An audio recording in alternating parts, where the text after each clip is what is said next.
Selamat malam semua. Assalamualaikum warahmatullahi wabarakatuh. Hari ini Sabtu tanggal 3 Agustus 2024 ya. Seperti biasa, kita update dulu untuk outlook satu minggu ke depan. Diperuntukkan untuk tanggal 5 sampai dengan tanggal 9 Agustus 2024. Cuman sebelumnya saya masih belum sempat update video harian ya, dikarenakan ada kepentingan juga. Jadi sebelumnya mohon maaf juga karena masih belum bisa aktif update setiap hari seperti biasanya. Cuman nanti kalau urusannya udah beres, saya usahakan untuk update setiap hari.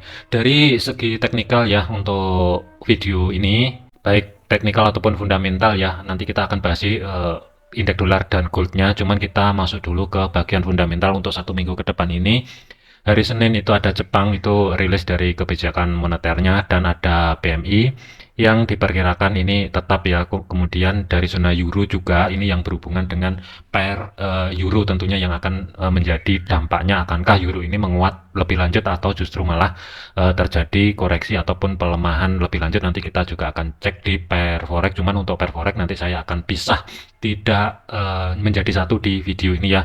Kemudian dari segi Amerika itu malamnya 24.5 itu juga akan ada rilis indeks manufaktur dari pembelian ya. Cuman ini rata-rata sih datanya ini masih tetap antara data sebelumnya dan perkiraan itu masih tetap. Cuman nanti akan ada update lagi atau enggak saya masih belum tahu karena di sini kan juga masih hari Sabtu ya.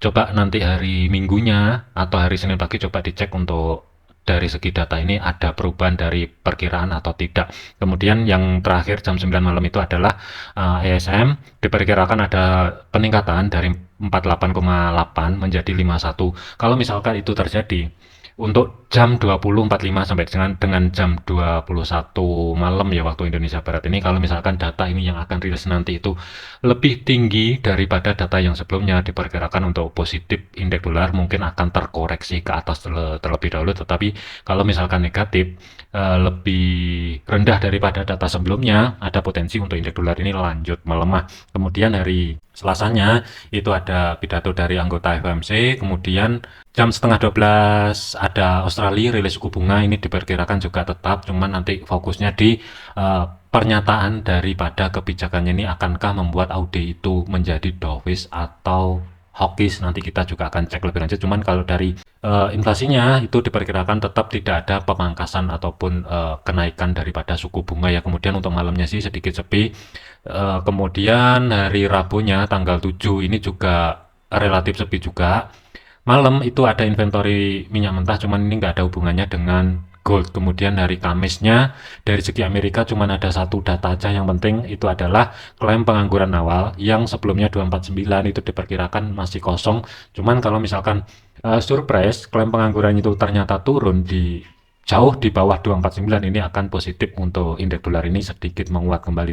Tetapi kalau misalkan lebih buruk atau klaim penganggurannya itu meningkat dari data sebelumnya 249, misalkan di atas 260, ini tentunya akan dampak daripada indeks dolar itu akan lanjut melemah lebih dalam tentunya ya. Kemudian hari Jumat juga sedikit sepi. Dari segi Amerika nggak ada yang perlu diperhatikan. Jadi untuk hari Jumat ya, itu cuman fokusnya kalau trade di euronya, indeks harga konsumen dari segi Jerman ini mungkin yang akan menjadi fokus. Jadi kesimpulannya untuk fundamentalnya satu minggu ke depan, dari Amerika itu nggak banyak update data ya, kecuali hari Senin aja. Setelah hari Senin ini nggak banyak.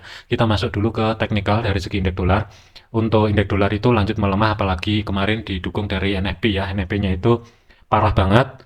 Ini dampaknya langsung ke indeks dolar melemah itu nggak main-main, dari 104.400-an kurang lebih langsung drop ke level area 103.100 ya. Cuman dari segi physical price level itu ada harga 103.00. Untuk level SRP-nya satu minggu ke depan ini juga sudah saya tarik, meskipun resisten 3 dan 4 itu berada di 106.200 pembulatan sampai dengan level area 106.600. Saya nggak antisipasi untuk indeks dolar ini langsung balik ke atas menguat secara signifikan, kemungkinan ini nggak akan terjadi ya.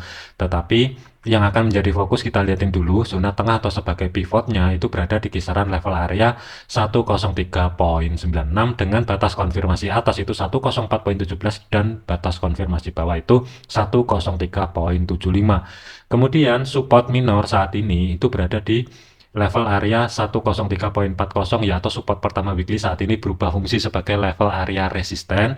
Kemudian Psycho-Press levelnya itu ada di 103. Kemudian support keduanya 102.56, support 3 sampai dengan 4 itu 101.73 sampai dengan 101.31 ya. Untuk pergerakan satu minggu ke depan ini, untuk indeks dolar itu diawali di bawah support pertama weekly atau saat ini berubah fungsi sebagai level area resisten dan berdekatan dengan level area Psycho-Press levelnya yang berada di 103.00. Cuman kalau saya tarik area lagi, ada satu level area SRP, cuman ini nggak bisa dijadikan patokan secara signifikan ya, tetapi zona tengah atau sebagai pivotnya itu di antara level area support pertama weekly sampai dengan support kedua weekly. Kalau saya pecah lagi menggunakan SRP, itu zona tengah itu pas jatuhnya di pivot 103.00. Jadi ini zona penting yang mesti diantisipasi untuk satu minggu ke depan ini. Kalau misalkan untuk indeks dolar ini mampu menembus level area 103.00, ada potensi drop lebih lanjut. Tetapi kalau misalkan kuat menahan antara 103.00 ini, yang saya khawatirkan mungkin sebelum lanjut turun akan terkoreksi dulu. Zona pantau untuk koreksinya yang pertama adalah 103.400 sampai dengan 103.500 sebelum lanjut drop kembali atau koreksi lebih tinggi retest di zona tengah atau sebagai pivotnya. Kalau misalkan mampu bertahan tidak ada penutupan dari segi time frame daily minimal 4 tutup di atas 104.17, ada potensi drop menuju 102.56. Jadi kesimpulannya untuk indeks dolar satu minggu ke depan ini, fokusnya batas atas itu kalau misalkan saya tandain ya, di resisten pertama sampai dengan history high minggu ini yang akan menjadi fokus satu minggu ke depan ini, kalau misalkan berbalik arah ataupun terkoreksi lebih tinggi. Areanya adalah 104.52 sampai dengan 104.800. Tetapi kalau misalkan harga tidak mampu menembus level area zona tengah atau sebagai pivotnya yang berada di 103.96, ada potensi nanti ya, kalau misalkan ini harga bergerak ke atas lebih dulu, zona pivotnya tidak dijebol 104.17 dan ada terkonfirmasi kembali bergerak di bawah zona yang saya blok abu-abu, ada potensi besar ini mungkin akan retest atau sebagai target pertama 103.00. Kalaupun dijebol akan lanjut ke 102.56, baru mungkin di sini akan ada koreksi yang lebih tinggi kembali. Ini yang saya khawatirkan untuk satu minggu ke depan ini. Kemudian zona pantau kedua itu adalah di zona tengah atau sebagai pivotnya, kemudian zona pantau bawah. Sementara saya tidak antisipasi ke level area 101.73 sampai dengan 101.31 atau sebagai support 3 dan support 4 ya. Ini nanti kalau ada kesempatan mungkin saya akan update di video lanjutan aja. Tetapi fokusnya untuk satu minggu ke depan ini, yang pertama adalah sebagai Psycho-Press levelnya, yang kedua adalah batas bawah itu antara support 2 itu berada di 102.56 sampai dengan 102.71 terlebih dahulu. Ini sebagai batasan zona pantau kalau misalkan untuk indeks dolar ini lanjut melemah kembali. Kesimpulannya untuk indeks dolar ada potensi koreksi, itu yang pertama sebelum melanjutkan penurunan kembali. Kesimpulan yang kedua adalah indeks dolar tidak akan lanjut ke atas selama tidak ada konfirmasi minimal dari segi time frame 4 tutup di atasnya 104.17. Maksudnya adalah body candlenya tutup di atas level area tersebut ya, bukan spike atau ekornya ini yang saya maksud. Selanjutnya adalah untuk gold. Pergerakan untuk gold ini berbeda dengan indeks dolar ya. Kalau kita lihatin dari segi time frame 1 terlebih dahulu, memang dari segi NFP kemarin itu negatif ya, dan negatifnya itu parah banget. Tetapi pergerakan ketika rilis NFP, gold itu hanya ada kenaikan sekitar 200-an pip. Tetapi di 2 jam setelahnya justru malah berbalik arah, drop secara signifikan kurang lebih sekitar 640-an pip pembulatan ya. Jadi ini sebenarnya tidak ada hubungannya dengan data NFP, tetapi yang saya curigai di kisaran level area di atas 2470-an kurang lebih ada aksi profit taking. Makanya untuk kemarin setelah rilis NFP, 2 jam setelahnya itu drop secara signifikan kembali, tetapi untuk pergerakannya itu masih tertahan di 2410, harga spike ke atas dan berhenti di 2442 kurang lebih ya penutupan marketnya. Untuk level area SRP satu minggu ke depan ini, saya mungkin akan skip dulu ya berkaitan dengan data fundamental. Bisa rekan-rekan cek COT data yang nanti sebenarnya COT data itu sudah mengidentifikasikan potensi aksi profit taking itu sudah mulai ada dan seller itu sudah mulai masuk meskipun belum besar ya. Cuman kalau dari segi teknikalnya, gold ini rawan kalau misalkan mendekati high-nya atau membuat ATH baru, ini rawan drop seperti yang terjadi di hari Jumat kemarin ya. Ini yang saya khawatirkan. Untuk 1 minggu ke depan ini, meskipun ada level area resisten 3 dan 4 untuk weekly-nya yang berada di level area 2567 sampai dengan 2594, ini mungkin saya skip dulu. Mungkin nggak akan mencapai level area tersebut ya, kemungkinan, kecuali ada sesuatu hal yang mungkin menjadi triggernya secara signifikan, entah itu nanti geopolitik meningkat lagi atau surprise yang lain, itu mungkin bisa tercapai dengan cepat. Tetapi kalau kita lihatin dari segi teknikal, mungkin berat ke level area tersebut. Kalaupun terjadi, itu masih di bawah 20%. Untuk fokusnya 1 minggu ke depan, kalau misalkan membuat ATH baru, ada 2 level area. Yang pertama adalah weekly, yang kedua adalah punyanya monthly. Resisten kedua weekly itu berada di 2513, resisten kedua monthly itu berada di 2538. Ini mungkin yang akan saya fokuskan kalau misalkan terjadi ATH baru atau gold ini naik secara signifikan, saya akan pantau di level area tersebut. Tetapi kalau misalkan tidak mampu membuat high baru, sebenarnya level area 2456 sampai dengan level area 2477 ini sebenarnya ada potensi mungkin bisa dijadikan untuk sell, tetapi targetnya mungkin bisa langsung ke support 2. Ini mungkin oke ya untuk 1 minggu ke depan lagi, atau lebih ideal kalau misalkan dijadikan planning swing sebenarnya. Kemudian resisten 2 weekly itu jatuh di 2513, resisten pertama itu bertumpuk dengan resisten pertama punyanya monthly antara 2456 sampai dengan 2460 pembulatan. History hack-nya untuk minggu ini ya 2477. Kemudian zona tengah atau sebagai pivotnya itu berada di 2422 dengan batas konfirmasi atas itu berada di 2437, batas konfirmasi bawah itu berada di 2410. Support kedua weekly itu berada di 2387. Sebagai batasan zona overnya, pantau 1 minggu ke depan ini sebenarnya ada harga 2263, tetapi ini mungkin saya akan skip dulu. Saya fokusnya kalaupun drop secara signifikan, mungkin zona yang akan saya pantau itu adalah 2346 sampai dengan 2333, kurang lebih di kisaran level area tersebut. Untuk minggu depan ini, untuk gold ya, harga itu diawali di bawah resisten pertama, tetapi masih berada di atasnya pivot weekly. Kemudian harga ini kurang lebih ini berada di tengah-tengahnya. Hati-hati di level area antara 2456 sampai dengan 2460. Hati-hati, ada 2 level area menumpuk. Resisten pertama weekly bertemu dengan resisten pertama monthly. Jadi ini mungkin kalaupun kedorong ke atas, mungkin akan ada reaksi di kisaran level area tersebut. Kuncinya adalah kalau misalkan minggu depan ini level area 2410 sebagai batas bawah tidak dijebol, ada potensi yang saya khawatirkan mungkin sideways di antara 2477 sampai dengan 2410, kurang lebih muter-muter aja di kisaran level area tersebut. Memang dari segi volatility memang gede ya, kurang lebih masih di atas 600 pip, tetapi dalam jangka waktu 1 minggu ini cukup untuk bergerak gold itu di atas 500 pip, bahkan di atas 700 pip sebenarnya ini mampu. Jadi untuk volatility-nya itu gede banget, hati-hati. Kemudian support 2 itu berada di 2387, ini mungkin yang akan menjadi fokus terdekatnya ya. Dikarenakan untuk gold ini bergerak di atas pivot, jadi untuk kuncinya, gold akan lanjut naik atau membuat ATH baru, minimal harus ada konfirmasi tutup di atasnya 2377, atau lebih gampangnya itu dibulatkan di 2378 sebenarnya. Kalau misalkan terkonfirmasi body candle-nya minimal dari segi time frame H4 mampu tutup di atas level area tersebut, hati-hati, mungkin masih ada potensi koreksi sedikit ke bawah sebelum harga ini upset kembali, tetapi range-nya masih terbatas. Ada level area 2513 itu mungkin akan tertahan di kisaran level area tersebut. Dan tentunya kalau misalkan ini kejadian untuk 1 minggu ke depan lagi, hati-hati 2513 ya, berarti range areanya itu 2510 sampai dengan 2517, kurang lebih di kisaran level area tersebut.